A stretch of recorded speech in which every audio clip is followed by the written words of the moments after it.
Ahead of the release of the new Black Panther film, I wanted to look back at some of Chadwick Boseman's other notable performances. He racked up quite a few in only 7 to 8 years, likely being sick for a decent chunk of that time. Many of Boseman's projects are overlooked. While I like the original Black Panther film and I like the character, his acting career was so much more than Black Panther. Also, prior to his passing, he was set to play Yasuke, the Black Samurai, in a live-action film. On top of that, he played the first Black Major League Baseball player, the first Black Supreme Court Justice, and several other iconic characters. He portrayed real-life superheroes and was one himself. So here are the many faces of Chadwick Boseman. Here's a quick background and an excuse for me to use these old pictures. Chadwick Boseman began his career in theater. Not only was he an actor, but he was a playwright and director as well, having been given several accolades and achievements prior to landing on my screen or yours. Originally, he began acting so that he could be a better director and relate to actors, but he found a love for it. As you'll see, several of Boseman's projects were criticized for their lack of depth, but that didn't stop Boseman from giving his characters his all, and that always came across in his performance. Boseman starred in 42, a film chronicling Jackie Robinson's initial time with the Montreal Royals and later the Brooklyn Dodgers. Work on this film began all the way back in 1995. Back then, it was a completely different film. Spike Lee was set to direct and Denzel Washington was set to play Robinson. Unfortunately, the project fell apart in 1996. It ended up being directed by Brian Helgeland, with considerable help from Rachel Robinson, Jackie Robinson's wife, who was played by Nicole Beharie in the film. Released in 2013 through a distribution deal with Warner Brothers, the film had a budget of $40 million and brought in about $98 million at the box office. Biopics can be especially difficult projects because you're telling the story of someone's life, and lives don't usually unfold in an entertaining way. More often than not, screenwriters will have to combine or switch the order of events to make the story work better. This biopic definitely did that and switched up the order of a couple of things, jazzed up some other things for their on-screen appeal, but it's mostly accurate and depicts Robin as a man who had a lot of arrogance but carried himself in a noble and admirable way. Boseman's performance was great in this film. He added a lot of depth to what was a primarily flat script. Of course, his more explosive scenes were often the more entertaining ones, but his scenes with Beharie were also really good. My favorite part of this role was the way that he danced around the bases. He didn't just try to inch his way to the next base. He shuffles his feet, wiggles his fingers, his eyes are constantly moving back and forth. He's a baseball player. Better yet, he's Jackie Robinson. Released in August of 2014, Get On Up was shot on location in Mississippi in 49 days. Again, Spike Lee was set to direct this film, having committed to the project in 2006, only for it to fall apart around 2012. The film ended up being directed by Tate Taylor, who also directed The Help. Viola Davis and Octavia Spencer also played roles in this film. Of course, Taylor worked with Davis and Spencer on The Help, and he worked with Spencer on the 2019 release Ma. The film is the biographical tale of James Brown, beginning with Brown living in a shack with his parents, following him on his journey to stardom, and then picking up again after Brown is past his prime and confronting his many battles with drugs, convictions, and abuse, both as a victim and a perpetrator. The film was more ambitious than Black biographical films thus far, implementing a non-linear narrative and many fourth wall breaks that kept the story interesting.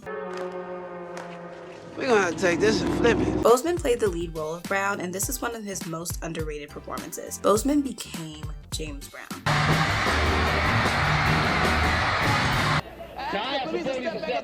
could get some respect from my own people. Don't make no sense. Don't make sense. And I want to get your way. Though the soundtrack of the film is just a mashup of Brown's songs with Brown's own voice, Boseman did all of his own dancing and his fair share of singing in the film and even in the press rounds afterward. More than you'll ever know. More than you'll ever know.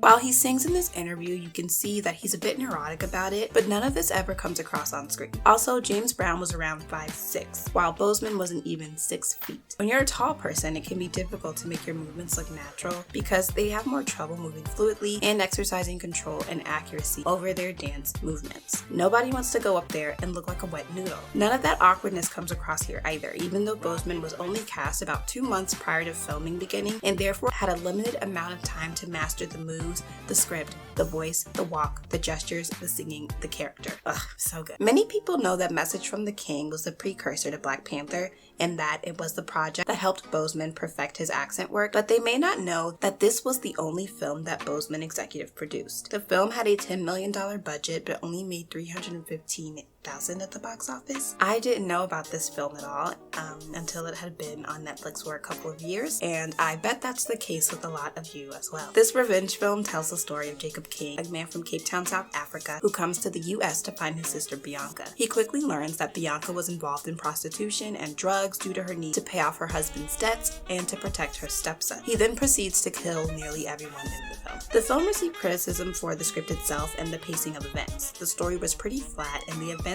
seemed to continue to happen without necessarily pushing the plot forward. Most characters were introduced to us just for King to kill them. Toward the end of the film, it feels like it should have been over already, even. But when he finally finds Bianca's stepson, the boy just runs away and we never see him again. He doesn't go after him or anything. Jacob goes back to South Africa, so it seems like the motivation of the film is pointless. Of course, Boseman still received praise for his work in this role. Some scripts don't give actors a lot to do, and this is one of them.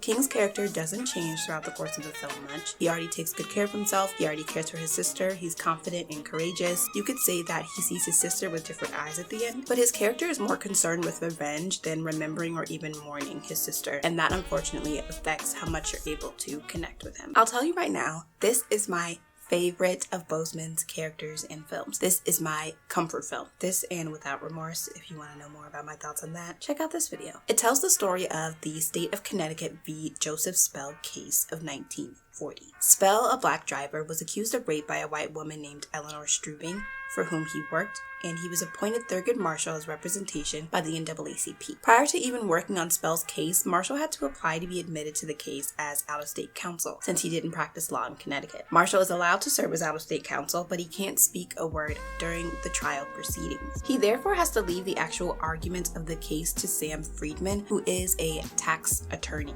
and not a criminal defense attorney. This film was co-produced by Chadwick Boseman and premiered at his alma mater, which is also Thurgood Marshall's alma mater, Howard University, in October of 2017. With a budget of $12 million, the film made about $10 million at the box office, even though it was released after Boseman's breakout role in Captain America: Civil War. Right away, the film humanizes Marshall. He's just lost a case resulting in an innocent man's imprisonment.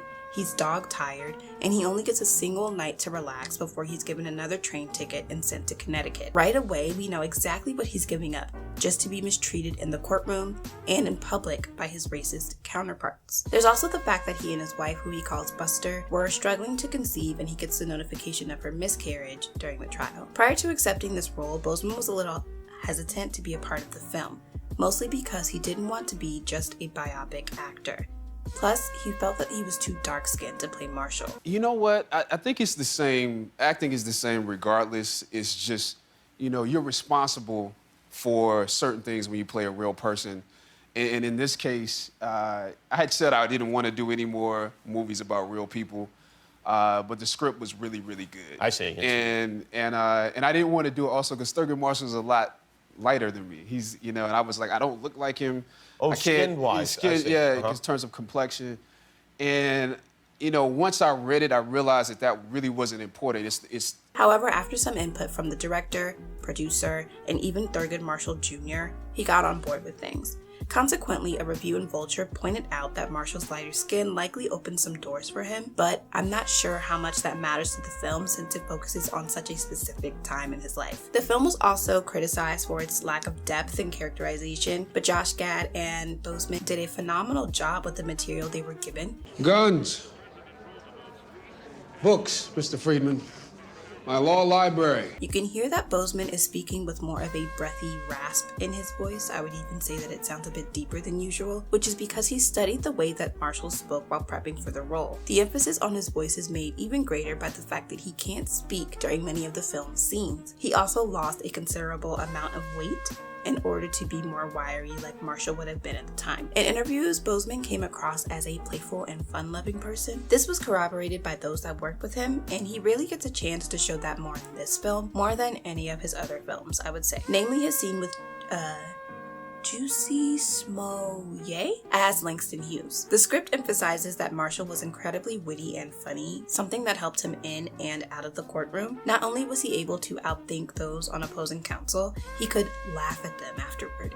amazing, iconic. He could also throw them things. And the first thing he does when he meets Gad's character Friedman is make him carry his bags. King shit. 21 Bridges is a competent film that didn't resonate with many. With a $33 million budget, the film made $49.9 million at the box office, so technically a success, even though it had names like Keith David, J.K. Simmons, and Stephen James, who, along with Sienna Miller, Boseman sought out himself to be in the film. The script was a little messy, and at times the plot could be difficult to follow. There's a twist at the end which reveals that the big score at the beginning was essentially an inside job, but even that was hard for me to hold on to as a viewer. To prepare for this role as Andre Davis, Boseman studied with the LAPD and NYPD and worked with a weapons specialist to learn how to correctly fire a gun. Boseman was entertaining in this film, but it definitely wasn't his best performance. But overall, it was a bit flat to me, likely because the script itself just wasn't great and could be confusing considering the order of events. Funnily enough, the main story that emerged from this movie was about its star, Chadwick Boseman. Reportedly, Boseman took a pay cut so that his co-star Sienna Miller could be compensated fairly. The film began production in the crosshairs of Monique's public feud with Netflix, which would become a lawsuit that ended in Monique agreeing to work with the streaming platform. It says a lot about Boseman that he did this and never said another word about it. We didn't find out about this until Miller spilled the beans after Boseman had already passed. Released in June of 2020 with a budget of $35 to $45 million, this is yet another project that was supposed to be a collaboration between Spike Lee and Denzel Washington. Spike Lee wrote, produced, and directed the film, and the original cast was supposed to be Samuel L. Jackson, Giancarlo Esposito, and Denzel and John David Washington. As much as I like the film we got, someone has to do a film starring those four. It would be brilliant. This film discusses how war and trauma can affect us and our families and follows 3 Vietnam War veterans. This was one of Boseman's bucket list films and gave him the chance to work with Spike Lee. It faced a good bit of criticism for its portrayal of the war and of the Vietnamese. A specific quote from Viet Thanh Nguyen, a critically acclaimed and award-winning novelist from Vietnam, said that the film had trouble disentangling Black subjectivity and dominant American white subjectivity. I don't think I have the range to discuss this film's commentary of the Vietnam War, but I wanted to mention why it received some criticism. I also wanted to plug this video I found of a Black Vietnam War vet talking about the film and what he thought of it, and I just like it a lot. Wherever this young man is, I hope he's doing well. The film was praised specifically for performances by Delroy Lindo and Chadwick Boseman.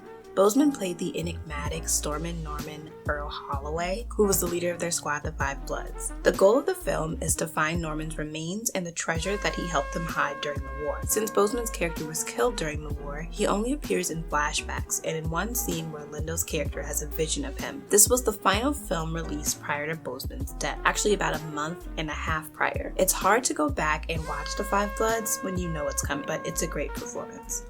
Released in November of 2020 with a $20 million budget, Ma Rainey's Black Bottom is a part of Denzel Washington's initial deal with HBO. If you don't know, Denzel Washington signed a deal with HBO to turn 9 of August Wilson's acclaimed plays into films. In fact, he got to reprise his role as Frank in Fences with this deal. Sometime between penning the deal and the release of this film, the deal was moved over to Netflix. This was another of Boseman's bucket list roles because it meant that he got to work with Denzel, who helped produce the film. Apparently, he was really excited for this role because it was more exciting and challenging than the others thus far, likely due to the way that his character has this constant internal struggle. For a full breakdown of my thoughts on Boseman's character, Levy, and his performance, check out my video on it. I won't tell you everything I covered there over here, but I'll tell you that Boseman learned to play the trumpet for this film. I'll also tell you this. Levy is a troubled man, caught between doing what he wants and what will help him survive. It's a common conflict called struggle with circumstance that Boseman portrays perfectly. From the gradual way that his wardrobe becomes disheveled to the look of belief at his own actions after he stabs his bandmate Toledo, played by Glenn Turman. He can't believe what he's just done and attempts to fix it by helping Toledo. Then at the end, he sits in it.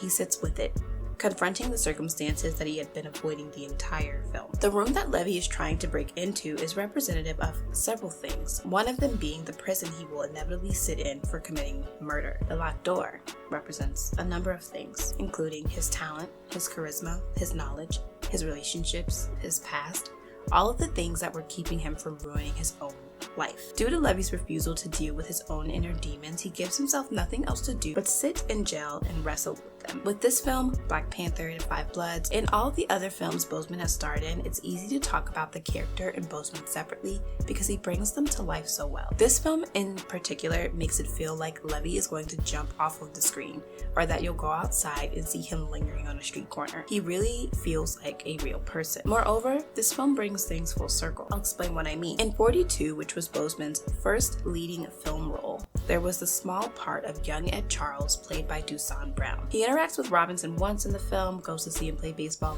in another scene, and then is playing baseball himself in his final scene. It's clear that Robinson affected Charles' decision to play baseball. There's also the nondescript and almost forgettable role of Lawson Bowman, played by Coleman Domingo. In Ma Rainey's Black Bottom, Dusan Brown plays Sylvester, Ma Rainey's nephew, a character who has to overcome a stutter and mean-spirited teasing from Levy. Between their meetings, Brown also became a film student at Chapman University. Boseman's career is full of full circle moments just like this. Similarly, Domingo plays Cutler in the film, Viola Davis plays Susie Brown, James Brown's mother in Get On Up, and said that she felt the need to mother Boseman while on the Ma Rainey set. This is my second time working with him because I played his mother in Get On Up. And even at that time, I kept saying, "You're my baby, Chadwick." You know, and he's like, "Oh yeah, I know, whatever." Denzel Washington, who paid for Boseman to attend the Oxford summer program of the British American Drama Academy through funds raised by Felicia Rashad, helped produce this final film. In fact, prior to his death, Boseman gave a lovely tribute speech for Denzel Washington when he was awarded the Lifetime Achievement Award from the American Film Institute. Finally, this film was directed by George C.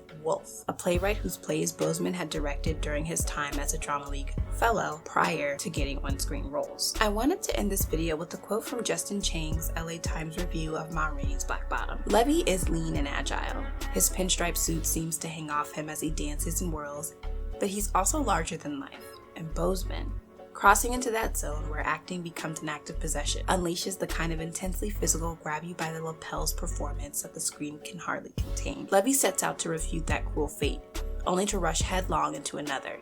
And Boseman, evincing the same integrity he clung to his entire career, refuses to soft pedal the destination. He imparts to this seething, shattered man the gift of a broken soul, riven by anger and trauma, and makes him all the more human for it. His final moments of screen time are among his darkest, and also his finest."